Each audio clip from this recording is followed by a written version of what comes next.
Ito ang Kapihan sa Bagong Pilipinas.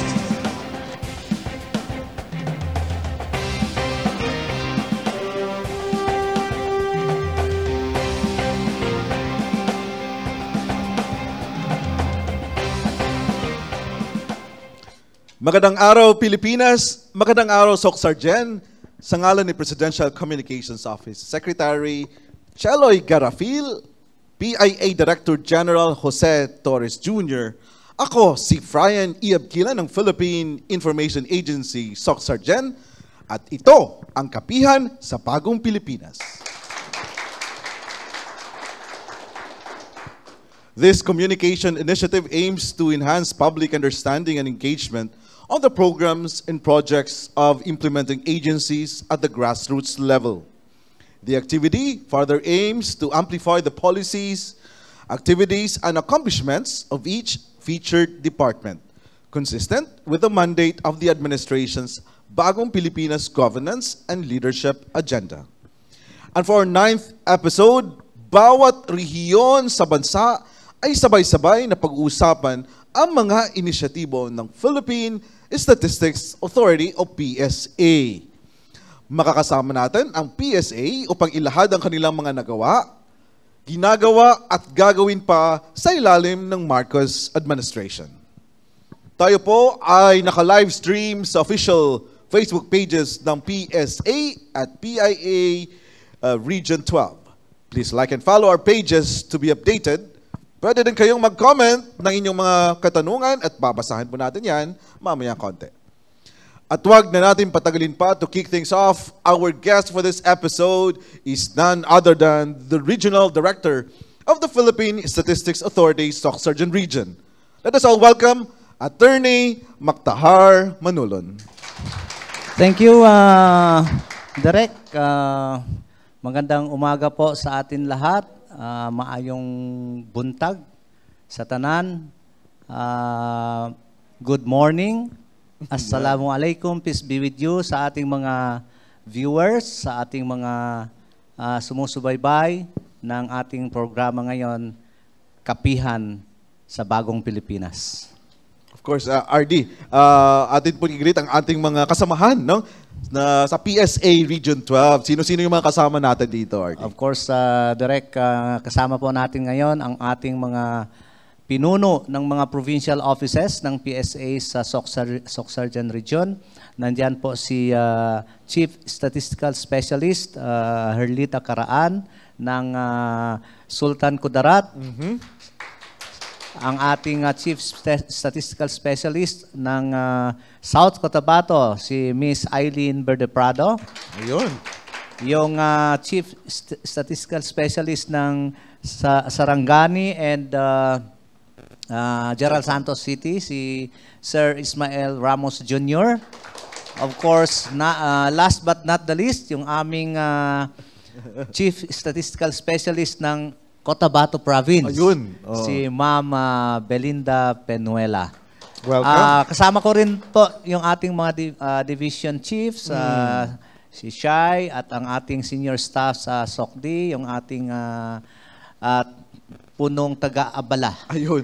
Sa SOCD, si Ms. Norhaya Tula, and the entire technical staff ng PSA RSSO 12, at yung ating mga support staff nandito ngayon. Magandang umaga rin sa inyo. Ayun po, kami po ay nagagalak dahil pinaunlakad po ninyo ang aming imbitasyon, RD. Ano? Kasama ang buong persa ng PSA Region 12. Kumusta po kayo, sir? Alam ko na kaliwat kanan ang inyong mga activities lately. Ano? Tama po. Sa ngayon, Direk, ang dami-dami nating mga trabaho, mga challenges, mga concerns, na dapat natin matugunan. Nangunguna dito yung ating pagsasagawa ng iba't ibang levels ng training tungkol sa pagkandak ng PAPSEN CBMS at kasalukuyan nag-enumerate na ang ating mga PAPSEN workers sa mga kabayanan, sa sambahayanan, yung households, no? Ng ating mga kababayan. Nandiyan din yung ating tuloy-tuloy na pagre-register ng ating mga kababayan sa National ID. Ang ating proyekto na kung tawagin ay Birth Registration Assistance Project or BRAP ay pinatutupad din sa ating rehiyon.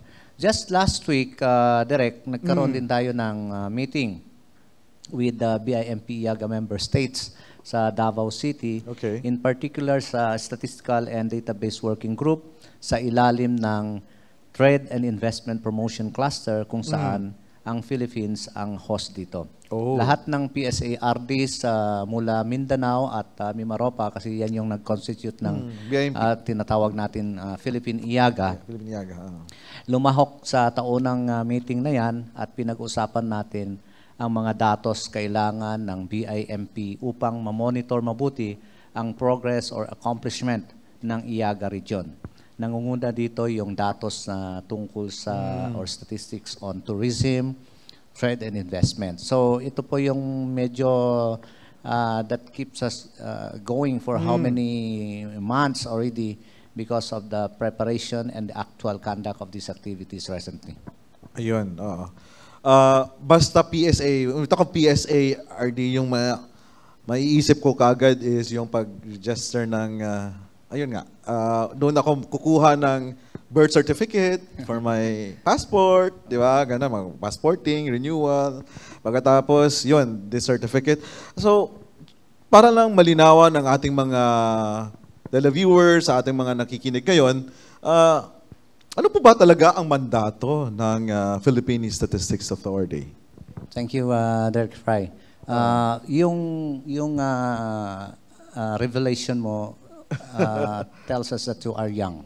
Okay. Kasi sa mga oldies, ang akala nila, PSA, magbibilang lang ng tao. Yun. Census. ang Census tawag na din. doon. Oo nga din. Oo. Sa mga oldies yun. So wala na yun. Wala na. Ang mga young, yun na. Birth certificate. Oh, yun eh. So parang there's a shift of paradigm or shift of thinking. So tama yung tanong mo sa akin, Direk, na napakagandang tanong yan. Kasi kadalasan nami-misinterpret or understand kung ano yung PSA. Okay. Bakit PSA? Tapos civil registration. Paano yun? Mga bata. Okay. Figures, laws. Ang PSA po ay ito yung isa sa mga bagong opisina or agencies of the government na itinatag noong 2013 under Republic Act 10625. Alright. Itong batas na ito, kinonsolidate niya or ni-merge niya yung apat na major statistical agencies na tawag natin noon prior to PSA in 2013. Nandito yung National Statistics Office noon, Bureau of Agricultural Statistics, Okay. Bureau of Labor and Employment Statistics, and the National Statistical Coordination Board. Ito yung apat na major statistical agencies of the government. Kinonsolidate, ni-merge, ginawang Philippine Statistics Authority. Alright. At ano ang mga mandatos niya? Ito na.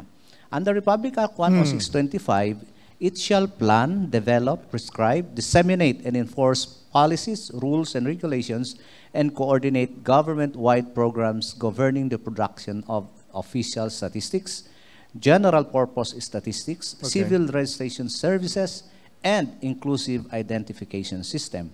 It shall primarily be responsible for all national censuses and surveys, sectoral statistics, community-based statistics, consolidated of selected administrative recording systems, and compilation of national accounts. That's under RA 10625. Okay. But simula nung 2018, dinagdagan tayo ng trabaho. Dinagdagan. Ito na yung Republic Act 11055 or otherwise known as the Philippine Identification System Act na aprubahan noong August 6, 2018. At ang Republic Act 11315 or Community-Based Monitoring System Act na naaprubahan noong April 17, 2019. Just imagine, every year parang may batas na nagdadagdag ng trabaho sa PSA. At ang pinaka-latest, itong Republic Act 11995 or Philippine Ecosystem and Natural Capital Accounting, or we call it in short, PENCAS System Act na aprubahan nitong May 22, 2024. So, itong mga batas na ito ay nagbibigay ng mandato sa PSA. Kaya hindi lamang siya generation of official statistics, kasi we are called the central authority of the government when it comes to data collection, compilation, and generation of official statistics. Kasama Pero siya ba? opinion, di pwede. Walang interpretation yan. Meron tayong interpretation based on Data the results interpretation. of the census or surveys. Pero not yung opinion. For Okay. example, survey, what's your opinion about hunger? What's your opinion about employment? Hindi. Yeah. All right. So, I think isa-isahin natin yan mamayang konti, no? Yung mga mandato ng PSA. Pero RD Mac, no? One of the main thrusts of the Marcos administration is bringing quality services to the people. At malaki ang papel ng data-driven information sa pag-formulate ng mga programang ito. Sa ngayon, sir, ano ang prioridad ng Philippine Statistics Authority sa ilalim ng pamumuno ni Yusek Claire Dennis Mapa? Thank you, RD Fry. Napagandang tanong yan. Kasi si National Statistician and Civil Record General, Yusek Dennis S. Mapa, ano po yan siya? May fresh mandate siya this time. Kasi Alright. ka-appoint lang niya as National Statistician, Civil Record General of the country for second term. Tapos na yung first term niya, 5 years. Allowed ba yun sa batas? Yes, because that's provided under RA 10625. Okay. Ngayon, with the fresh mandate that he has, ito yung mga proyekto na tutukan sa ilalim ng kanyang pamumuna. Una, ipapatupad natin yung national ID sa ilalim ng Republic Act 11055 kung saan ang layunin nito na bawat Pilipino ay magkakaroon ng ID cards. Hawak-hawak nila. Yung physical ID. Hindi lang yung digital, hindi lang yung e-fill ID, kundi meron talagang ID cards designed na as official ID of the Filipinos. So we target sa lalong madaling panahon na may issue ito sa kanila, may ibibigay sa kanila, barring any problem. At least nasa plano, nasa priority. Pangalawa, ay ang pagsasagawa ng PAPSEN CBMS nationwide, maliban sa batas at iba pang mga basis from the PSA board, other issuances, may instruction si President. Okay. Noong February, nag-meeting sila doon sa Malacanang kasama yung ating Undersecretary, Dennis Mapa, at may personal instruction siya to conduct this PAPSEN CBMS upang ma-update yung social registry of the government at yung mga bilang ng mga populasyon natin. So, siya ang sumuporta dito, siya ang nagbigay ng tulong, assistance para magawa yung activity na ito. Pangatlo, yung pagtatala ng mga kapanganakan or birth registration. Ito ay isang concern din natin dahil meron tayong mga kababayan na hanggang ngayon wala pang birth certificate. Yun. So, tinutugunan natin ito kasi si PSA nakita niya ang problem nationwide. So, we have to come in to put interventions. That's why we have this special project on birth registration. At pang-apat, pagsusulong ng mga polisiya. Kasama dito yung legislation mula sa Kongreso, especially yung palakasin ang batas ng civil registration sa ating bansa.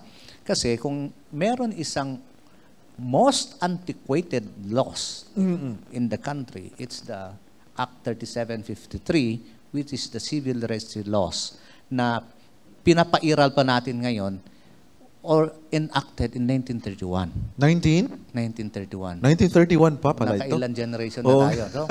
So kailangan talaga anuhin na yon, baguhin na yon. But it's good that we have champions, we have sponsors in the Congress. So it's now umuusad na siya, at least sa mga committee levels, pinag-uusapan na, especially with the issues on different irregularities or so-called anomalies in the registration of birth. Ayun. Sana naman matutukan ito ng Kongreso, RD. So, malinaw ang direksyon ng Philippine Statistics Authority para sa kapakanan ng bawat Pilipino. Sa punto pong ito, ating alamin ang accomplishments ng PSA Region 12. Panoorin po ito.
Isang karangalan para sa akin po na masali ang mga tao na nandoon sa area na yon.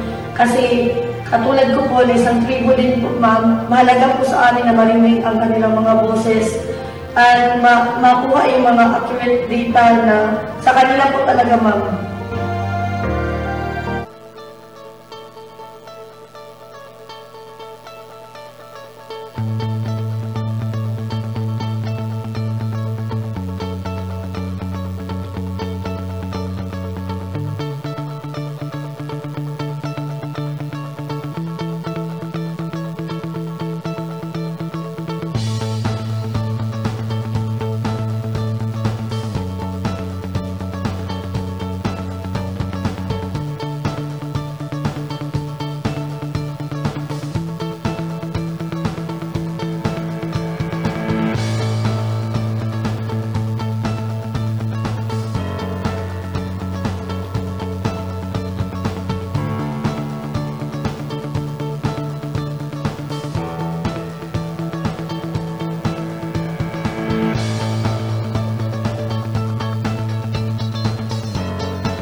Maraming salamat po sa minamahal namin na Mayor sa free delivery service ngayong araw. Nakatanggap po yung mga tauhan dito ng live birth.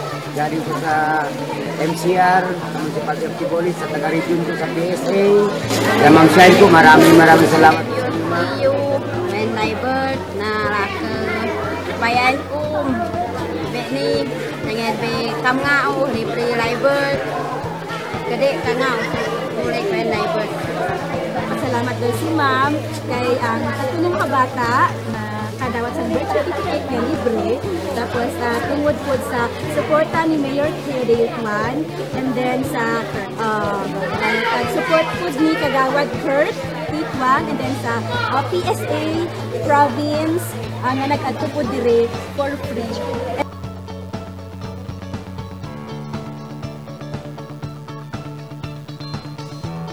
Very important siya para yung ating mga program implementers, decision makers, yung ating mga leaders ay makapagkaroon din ng opportunity to review their plans as far as agriculture and fisheries are concerned.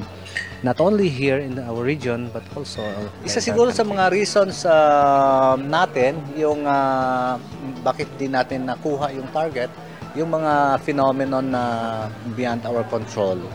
So that means calamities, parang first week ba ano nito? yung mga ASF, yung mga virus, yes. Mga Asian fever, avian, yan. Ito mga ito nakakakos ito ng reduction sa production. So, nakaka-view the Civil Registry Office of the municipality, i-report din doon for verification. So, titingnan nila yung records talaga. Minsan, kadalasan, may mga na-find out tayo na wala siyang registry number. So, yung mga ganon case, ibig sabihin, peke na yan. Now, mayroon mga nag-advertise na madali lang dito sa PM me, message me. Mga fake yan. Binabantayan din ng PSA yan. Actually, meron na kayong mga listahan yan.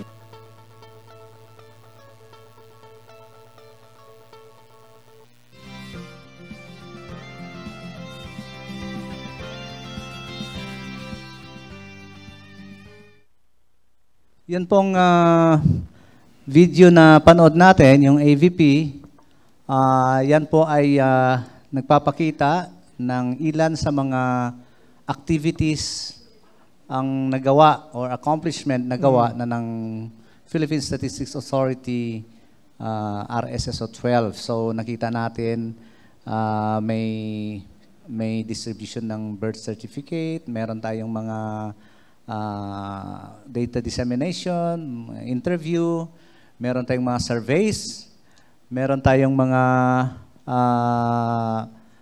meetings, yung mga interagency committee meetings natin kasi meron tayong mga na-organize na committee sa region. Yung ating mga provincial offices, nag-conduct sila ng mga surveys, censuses, so nagkaroon tayo ng mga supervision, etc. Data review.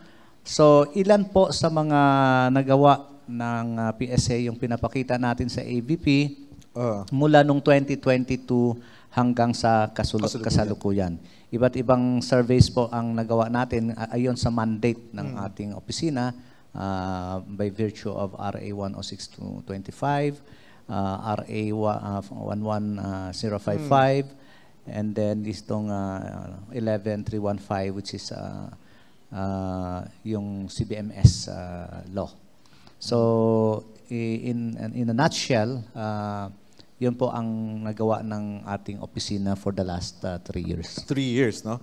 At nakita ko nga sa video, RD, yung mga beneficiaries nagpapasalamat talaga sa mga libreng serbisyo na na-avail nila.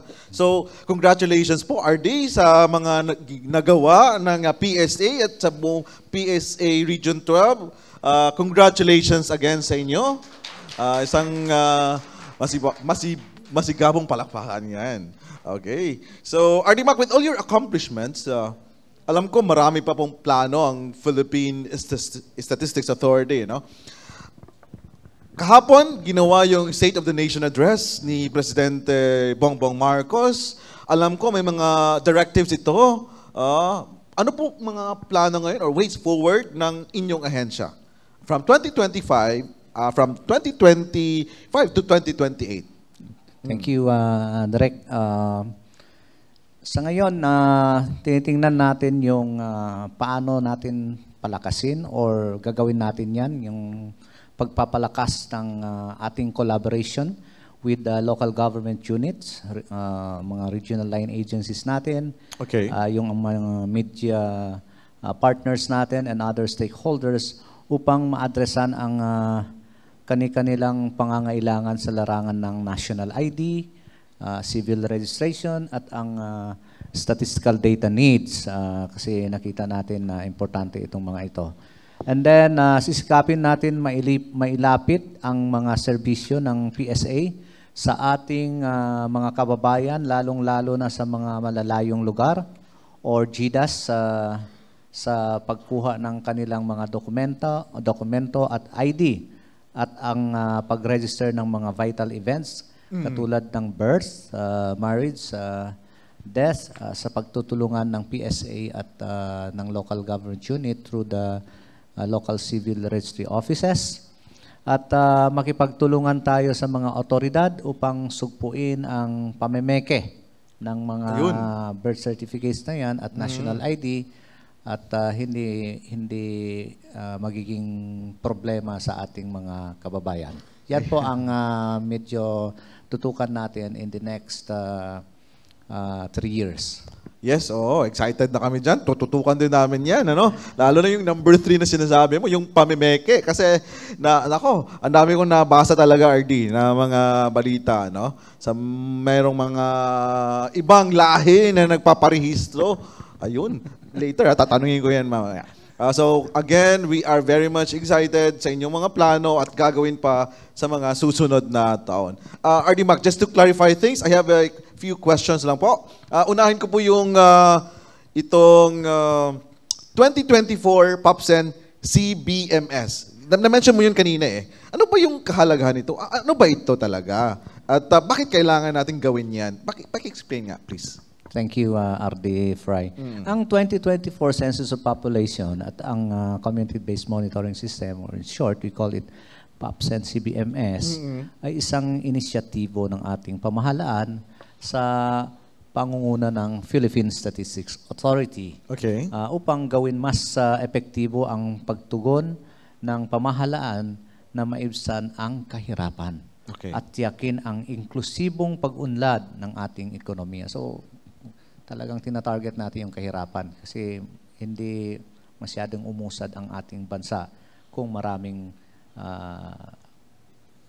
pobre sa populasyon. At ang 2024 POPSEN CBMS ay gagamitin din upang malaman kung sino ang mga kwalipikado para sa maging benepisyo ng mga social protection programs. Ang 2024 POPSEN CBMS ay pangsambahayang datos o nangangalap ng mga kaugnayan na may kaugnayan sa edukasyon kasi parang tutukan natin yan. Trabaho, kalusugan at seguridad, pagkain, food security. Migration, then pangunahing serbisyo at tirahan, karanasan sa kalamidad, kapayapaan at kaayusan, pinagmumulan ng supply ng tubig at mga tubig inumin at mga detalye ng palikuran at struktura ng tirahan. Ito din ay nagsasagawa ng geotagging o pagmamapa ng mga gusali at pasilidad tulad ng ospital, eskwelahan at iba pang mga establishmento na naghahatid ng serbisyo ng pamahalaan. So in other words, ang pag-geotag ng government facilities ay pinahihintulotan na ng ating batas, ng ating gobyerno. So, hindi ka magtataka kung mayroon ng ongoing projects, nakatag, in real time, alam mo kung anong ng status. Kaya ito ay makakatulong sa monitoring doon sa mga contractor natin, sa mga implementing agencies. Ito yung mga updates natin na tungkol sa POPSEN CBMS. Simula nung ika-1 ng Hulyo, July 1, Sumailalim sa training ang mahigit na 70,000. 70,000 enumerators ng PAPSEN. Buong bansa yan. Buong bansa. Sa ating rehiyon, meron tayong more than 4,000. Alright. Matagumpay na naisagawa ang national press launch noong July 9 na dinaluhan ng iba't ibang partner, national government agencies at media. Nagpapasalamat kami dito sa ating mga media. Nung nag-press launch tayo noong July 15, ay pinuntahan tayo despite the different schedules na meron sila sa Gensan at tinulungan tayo para magawa yung press launch. Dahil kung wala tayong media, walang press launch. Of course. Launch lang. Sinundan ito ng mga regional press launch sa lahat ng region. Pero iba-ibang schedule lang nga. Sa atin dito sa Jansan ginawa. Sa Gensan. I think yung kasamahan natin doon sa Jansan, sa PIA, yung kasama namin, si Miss Cathy, yung Information Center Manager namin. Siya yung nag-lead. Yung aming forever na pasasalamat sa PIA. Always yan. Sila yung medyo malapit sa puso ng media. Yung kami, kailangan namin ng tulong ng PIA. Katulad ngayon, nandito kayo. So, ito ay para maipaalam sa publiko ang tungkol sa PAPSEN CBMS dahil mahalaga ito sa ating buhay. Hindi lang tayo magbilang ng populasyon dito, kundi nire-ready na ng ating gobyerno yung paglilisan from listahanan to CBMS list as far as social protection program is concerned at matiyak kung sino ang mga tunay na beneficiaryo ng ating social protection program. Bilang bahagi ng IEC, nakipag-ugnayan din ang PSA sa mga local government units para magpatugtog ng mga pampublikong anunsyo o bandilyo hinggil sa pagsasagawa ng PAPSEN na CBMS. Nag-roadshow kasi ito. Yung mga paikot sa munisipyo or sa major thoroughfares para ikampanya yung PAPSEN CBMS at tumulong ang ating mga local government units dito. Nagsimula ang enumeration period last week, simula nung July 15. Kaya asahan na ang mga enumerators mula sa PSA ay kakatok sa inyong mga pintuan para magsagawa ng survey. So,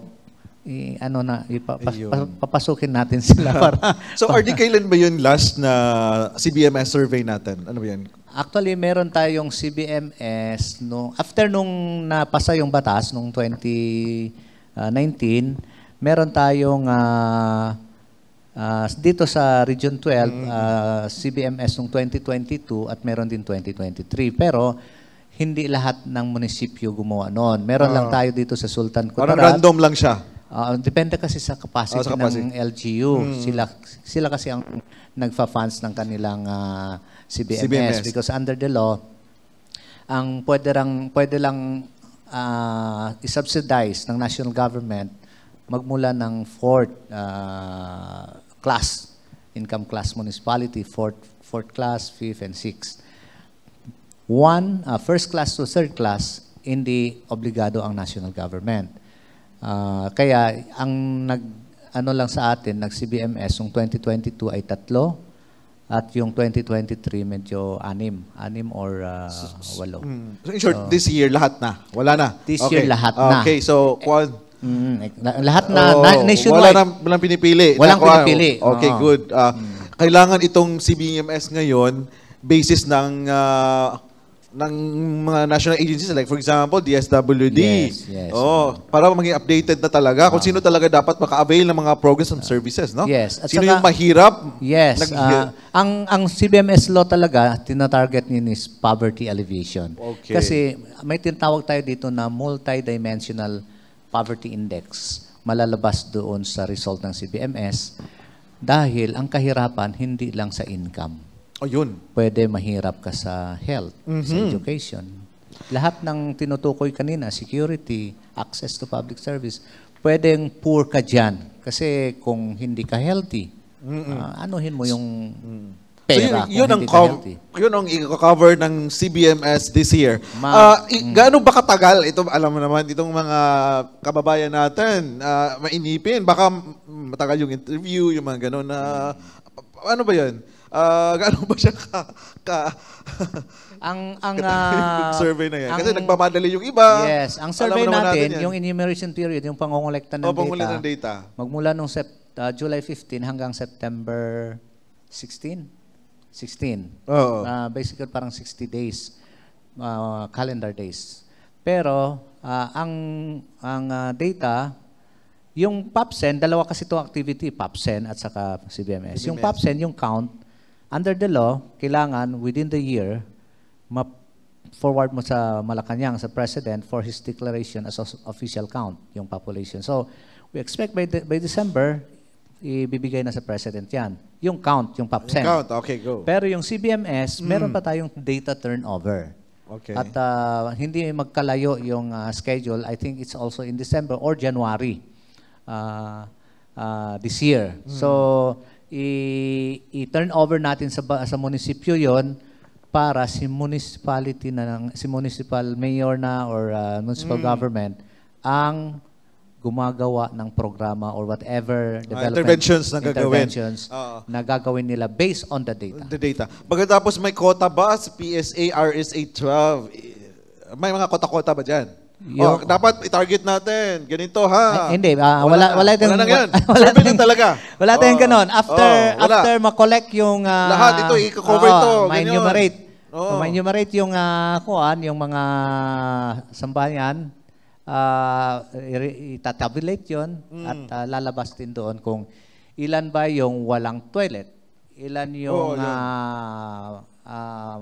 naka-experience ng hunger. Paano yung mga, parang, newbie lang talaga, walang kaalam-alam sa ganitong survey. Paano yung wala talagang tao sa bahay na yan? Ganun. Meron tayong may mga sinusunod na guidelines doon. Halimbawa, mag-schedule ka, magko-call back ka. Babalik ka. Okay. Babalik, Ayan.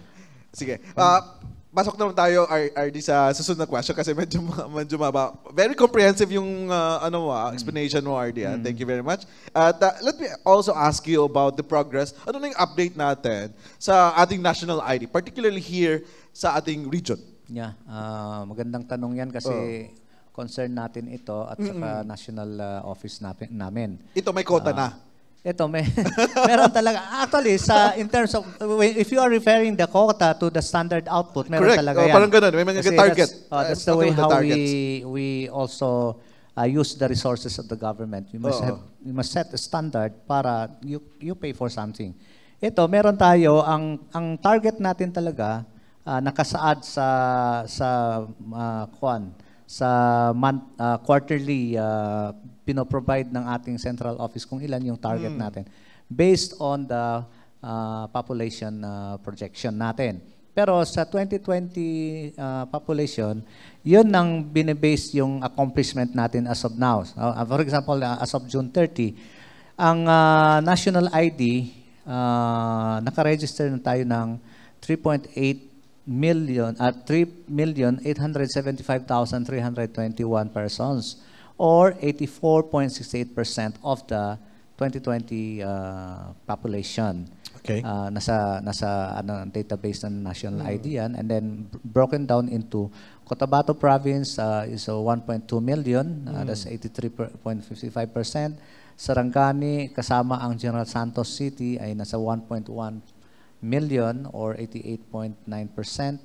Yung South Cotabato, 800,000 or 82%, at sa Sultan Kudarat 709,000 or 83.09%. Sa Kabuuan, meron lang tayo 84.68% sa region. So, which means meron pa tayong i-register na... Almost 15% pa. Yes, almost 15%, which is marami-rami pa yun. RD, ilang taon na ito? Na-roll out itong programang ito? Kasi more or less 3 years na. Kasi 3 years. We started in 2022. Kasi nag-pilot tayo after the passage of the law in 2018. We were given 1 year to prepare. Okay. And then after that, in 2020, nagkaroon na tayo ng mga pilot, pero nagkaroon tayo ng pandemic. But despite the pandemic, there were 38 municipalities and cities nationwide. Unfortunately, not one of them sa Region 12, it's in Davao because at that time the president is from Davao. So we Ayun. have to But despite the pandemic, we were able to hold the yung pilot implementation of the national ID. Kaya mula 2020 nagkaroon na tayo ng national ID. But in our region, we started in 2022. So 2022, 3 years na, no? 3 years na talaga. 3 years So, na. 84% medyo na. Ang mahirap, may problema kasi Anong dito, challenges mo yun RP na-encounter niya? Fry. Oo. Ang challenge talaga, hindi mo makita yung 15%. Ganon talaga. Oo. Unlike yung kumpisa mo pa lang, you can Oo. set a registration center, they will flock. Oo. Talagang sila pupunta. Pero after a while, nung nakuha mo ng mga 50%, 60%, Hirap na. wala na. Oo. So ikaw ang maghahanap ngayon. Oo. Kaya ngayon, parang ano-ano lang. Yung unti-unti na lang. Unti-unti lang. Chap-chap lang hanapin parang. Baka kasi, ano ba yung requirements? Baka yung sa iba talaga na wala pa talagang kaalam-alam nito. Pasensya na sa naka-avail. Pero yung mga hindi pa talaga ano ba yung dadalihin nila? ID lang ba? Ganon. May mga requirements naman Baka tayo. daming mga requirements pa yun, RD? Hindi. Actually, very, very friendly itong national ID natin. In fact, okay. some of the strict requirements ay nire-relax natin kasi we want to bring them to the registered to the database. Okay. Because that's already it's a requirement of we need it. We need this in our program to strengthen the identity of every Filipino. Baka din sa mga GIDAS areas, ano yung mga interventions natin? Di ba? May mga serbisyo caravan din tayo doon, ano? Geographically isolated and disadvantaged areas, no? GIDAS, no? Meron tayong mga interventions na ginagawa doon. Kasi baka sa doon malalayo yung lugar, doon natin makikita yung 15% na yan, yung mga ethnic tribes natin, yun ang siguro yung mga ganun. Ano? Actually, meron tayong Or mga nag-migrate na. meron tayong mga collaboration with local officials, with mga organizations, NGOs, with local government units. Humingi na tayo mga resolution to support from the RTC, from the Interagency Committee on Civil LCAC, Registration. May mga support tayo hiningi sa kanila. They also provided that. But it's really a question of parang wala silang interest. Wala na silang interest. Although, karamihan din interested, lalo na yung na-register na, hindi pa lumabas yung physical ID, yung yun ang update natin ngayon. Ano yun ang update natin? Kasi nga, from PhilSys, nagiging national ayun. ID. Okay. Pagkatapos, Yun yung rebranding natin. Rebranding, wow. Sa ngayon, that's the latest updates from the PhilSys. Instead of PhilSys, ang tawag na natin is national ID. National ID na. Para consistent din siya doon sa nilaunch ng ating DICT na digital national ID, consistent yung ating pagtawag. Kasi medyo may pagka-technical yung PhilSys. So national ID, pagkatapos meron na tayong, hindi na necessary na may physical ID, meron na pala tayong digital ID. Yes. Na pwede nang tanggapin ba yan sa kahit kahit bangko ba yan? Pwede ba i-presenta sa cellphone ko lang? Okay lang ba yan? Meron tayong advisory na dapat tanggapin din, i-honor yung digital ID, the same as physical ID, or even the e-Phil ID. Pero ito ay nangangailangan din ng advokasya kasi hindi in a split of second ay tatanggapin agad-agad ng ating mga users. Siguro may mga usual practice na sila kung how do they authenticate persons. Baka it's very hard for them to deviate from the practice of the company or the institution. So we need to really convince them to explain the nature and the importance of digital ID, the e-Phil ID. Kailan na ito na nailunsad, RD? Yung itong newly launched digital national ID. Nung June, I think June it was 2024. na launch na. I think it was covered nationwide kasi nandoon yung ating DICT, nandoon ang ating Malacanang, Oo. PSA, National, I think, Privacy Commission.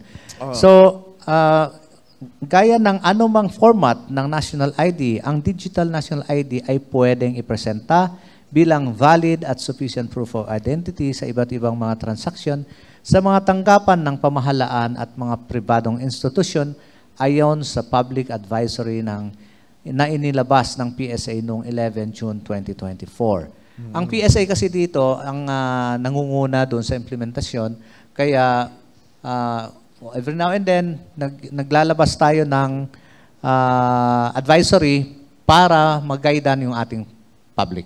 Ayun, okay. So, madako naman tayo sa susunod na tanong, RD. No? Base sa datos ng 2020 CPH, ilan na ba ang naitalang Filipino na hindi pa nakarehistro ng kanilang mga birth certificate? Okay, thank you sa question yan, Direk, para malaman ng ating mga kababayan na meron din tayong sa buong Pilipinas, ganitong kadami, 3.5 million, ang hindi na-register, wala pang birth certificate. 3.5 million. Ayon sa datos galing sa 2020 Census of Population and Housing. At dito sa Region 12, ang estimate natin ay nasa 270,830 ang wala pang birth certificate. So, madami-dami so pa. kung ang populasyon ng Coronadal is only around 175,000, mas marami pa itong 270,000. Medyo marami pa. Ilagay mo dito lahat sa Coronadal, wala silang birth certificate. But with the yung sinasabi natin kanina na Birth Registration Assistance Project, because of this data that we see, ang intervention ginawa ng PSA is to come up with a free birth registration. Hindi lang yung registration na per se, pati yung pag-issue ng birth certificate, yung SECPA, yung security paper. Parang yung tawag na authenticated birth certificate? Tawag. Pwede yung authenticated is not SECPA. Hindi pa. Security paper? Yung Security paper, copy issuance ang tawag natin dyan, in security paper. So, you have a security paper, yung content noon manggagaling sa database ng PSA.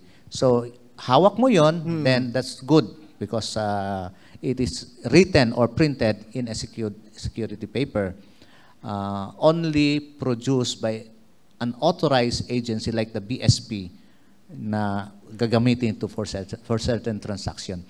Authenticated, as distinguished, hindi ito in security paper. Pwede yung birth certificate mo paper lang, dalhin mo sa akin, pipirmahan ko. Ayun, pwede. Oo, parang photocopy siya. Yeah. Pero meron siyang wording doon. Parang certified true copy, pero ganun. Hindi lang, meron siyang conditions. Conditions.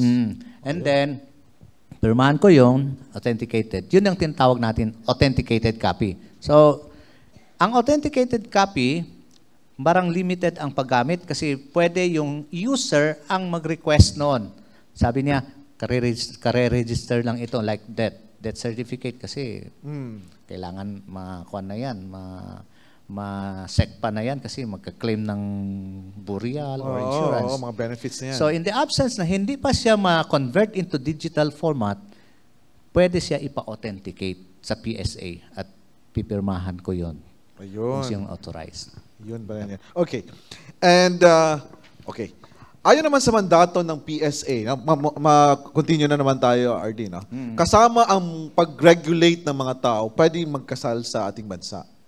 Ilan po ba ang nakarehistrong solemnizing officers or SOs sa Region 12 or Soc Sargent Region kada taon? Yeah, thank you very much.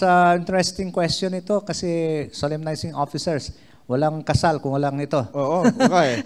Every year may nagre-renew yan sa atin at ang na-register, na-renew natin o na-issuance natin ng Certificate of Registration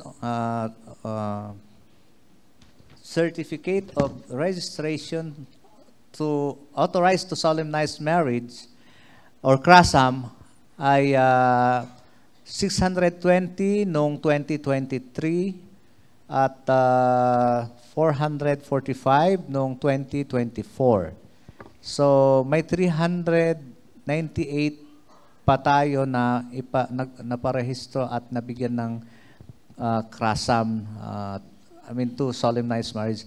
So in other words, ang total natin is Solemnizing officers. solemnizing officers. Pero Dito lang ito ay mga nag-apply for renewal. Ah. Yung total bilang as existing, wala pa dito kasi we have to look into the entire database.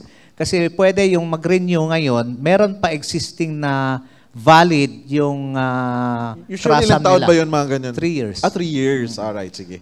Okay. Papunta naman tayo sa ekonomiya, RD Mac. Mari bang makabuo ng mga statistika tungkol sa economic performance ng isang probinsya o isang highly urbanized na lungsod? Sino ang nangunguna? Sino ang nangunguna sa mga probinsya natin o syudad sa region in terms of economic growth? Yeah, thank you, RD Fry. Napaka-importanting tanong yan kasi economic performance of a province or a region also is very important para malaman natin kung vibrant ba or maganda ba ang takbo ng mga ekonomiya dyan.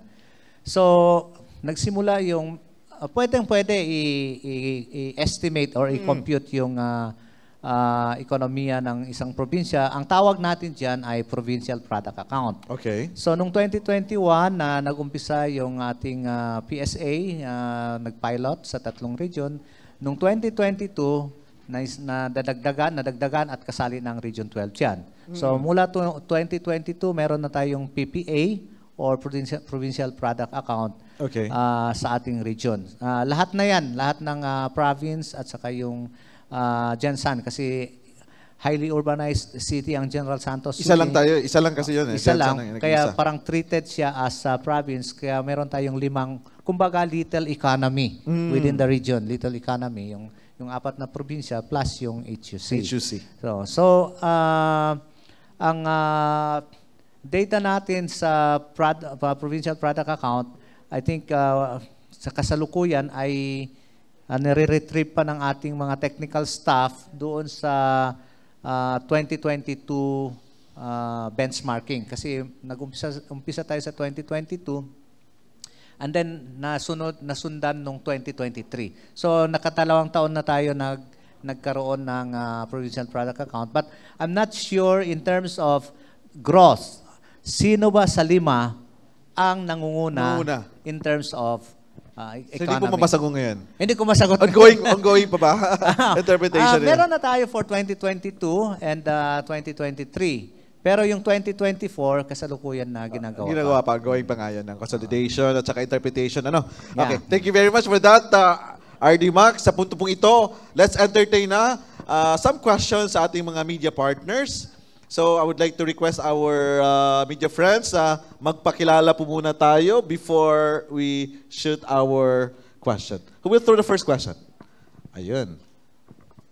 Okay, so i-ready muna natin. Okay. Wala. Yung mic natin, baka pwede natin ma-facilitate. So we have our friends from, media friends from South Cotabato Press Corps. All right. Go ahead.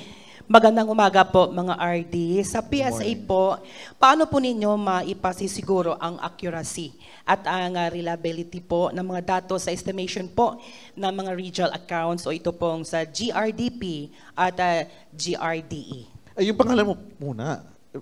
Yung pangalan mo muna, hindi namin alam. Hindi ka pa from DXKJ 92.5 FM, Radyo Rapido, Coronadal po. Radyo Rapido. Thank you, Miss Nika. Ito na, kasi merong ano ba tawag dyan sa Facebook, yung sir tsaka ma'am. Sir. Yeah. Nag-viral. Go ahead, RD Mac. Hindi nakaget si RD Mac. Go ahead, sir. Thank you for the question, sir, ma'am. Ang compilation ng national accounts ay sumusunod sa internationally agreed framework na tinatawag na System of National Accounts. Ito para masigurado natin yung quality. The latest one is the 2008 SNA. This comprises comprehensive, consistent, and integrated set of accounts that record economic activities within a given period. So in other words, meron tayong framework sinusunod when we do estimation of the gross regional domestic product and gross regional, GRD, gross regional domestic expenditures. Dalawa yan eh. gastos at saka income. Ayun, yun gusto sana namin, dapat simplified, yung layman's, alam mo naman, it's very technical. I'm sorry, RD Mac, medyo technical siya. Yeah, Ano ba technical. yun? Oo. Product pala. Product at saka expenditure. So when you say product, mag-produce ka, mag-income yan. Okay. When you say expenditure, gastos. So bago ka gumastos, dapat may income ka. Correct. So dalawa yan, mag-a-account yan. So paano natin ma-ensure na accurate yan?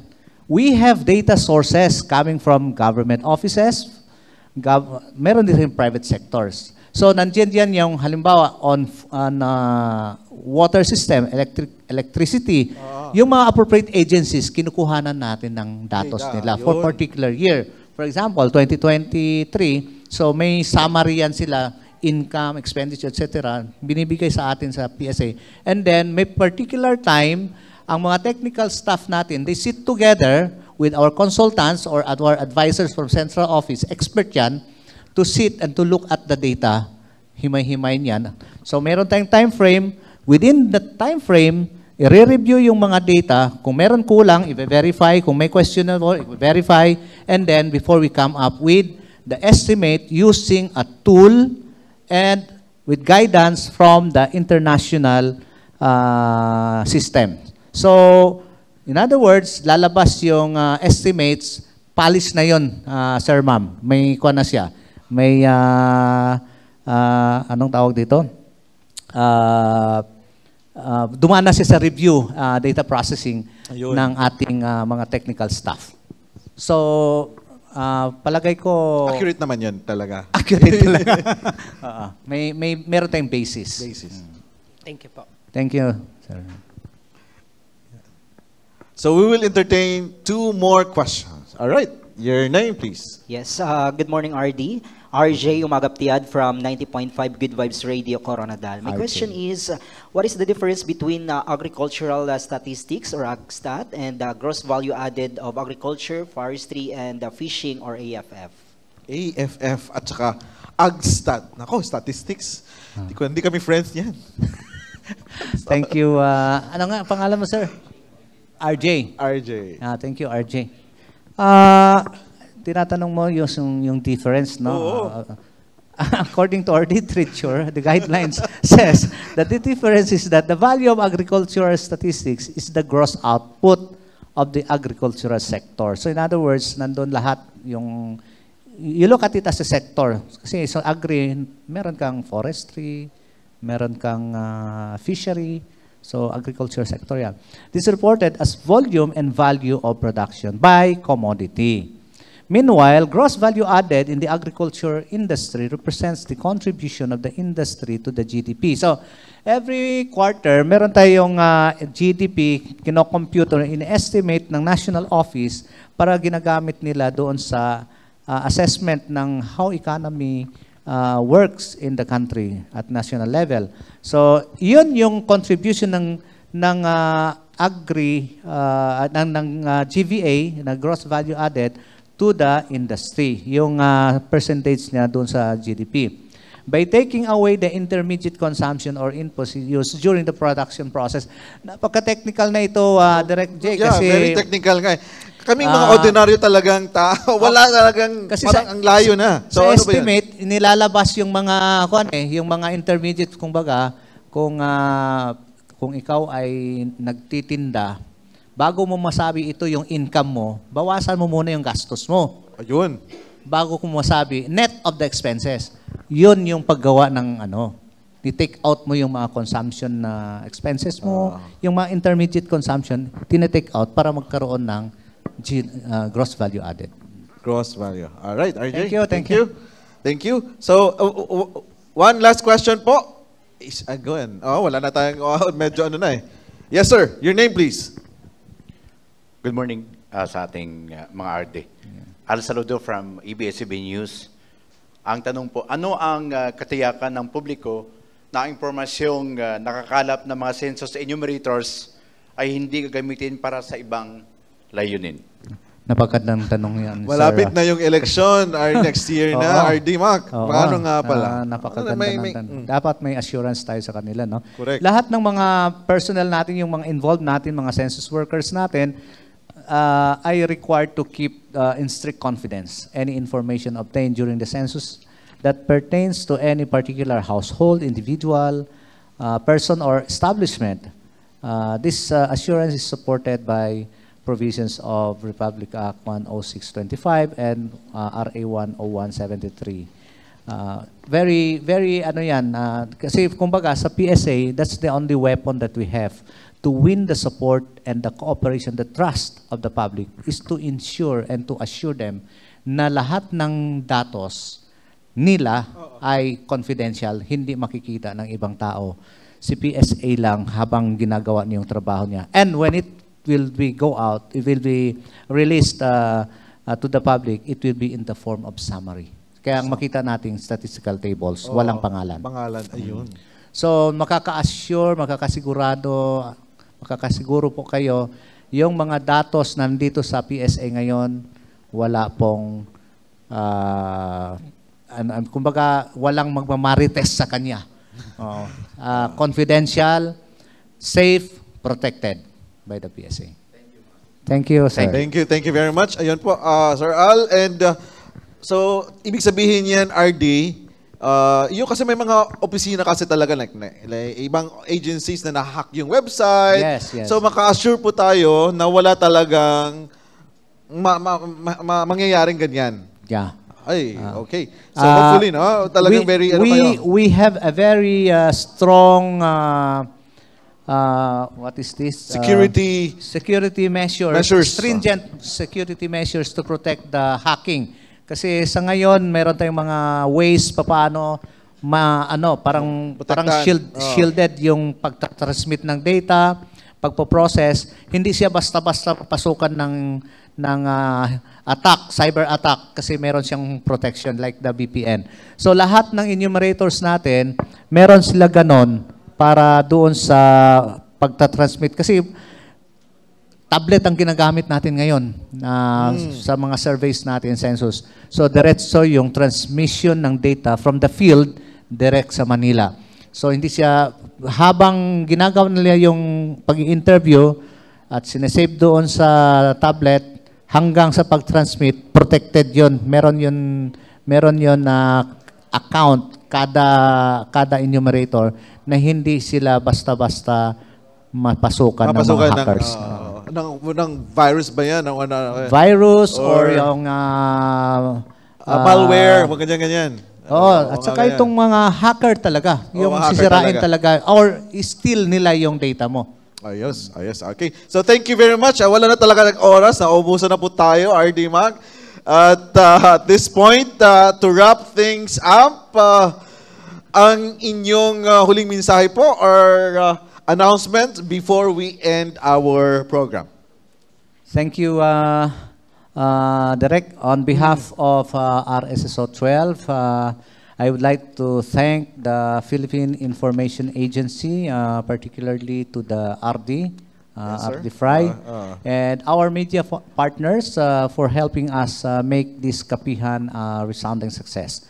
Truly, this helps us a lot in our campaign to win citizens' cooperation and support sa mga activities ng PSA.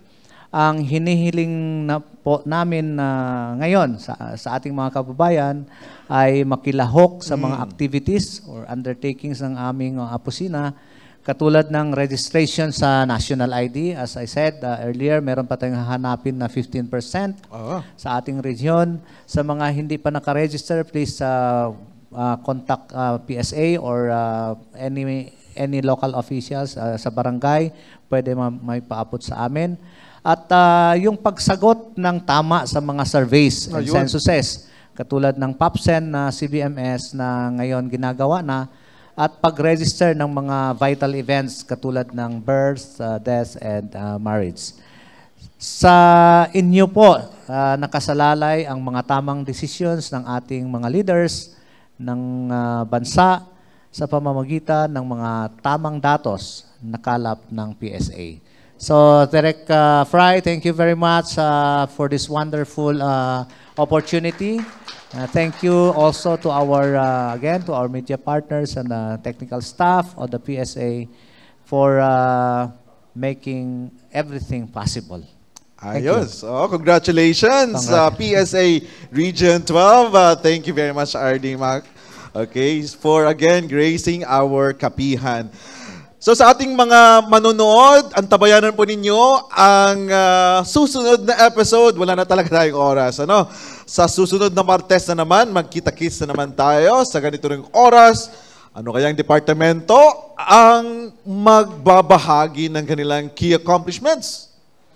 Sa ngalan ni Presidential Communications Office Secretary Attorney Chaloy Garafil, PIA Director General Jose Torres Jr., ako si Fryan Iabkila ng Philippine Information Agency Region 12. At ito ang kapihan sa bagong Pilipinas.